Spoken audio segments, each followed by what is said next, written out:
so much time is spent trying to get ahead in life, and all we wanted to do with this project was do something that we loved and something that really could inspire you guys to want to do something that you would love to do but doesn't maybe make sense financially. Just take those risks, get out there and be creative and do something that you would love to do just because you want to do it. So that's at the heart of this project. My expectations were actually really high on this one, and they totally surpassed it. They knocked it out of the park.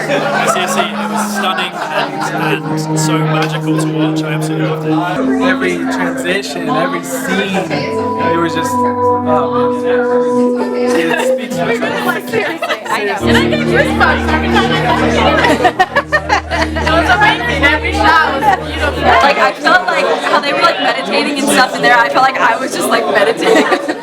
Oh my gosh, words can't even describe what an amazing night it's been. So, just grateful to be a part of it. Can you believe she's only been managing, 4 people? 2 people, the shots. Can you believe? And we expect, a gigantic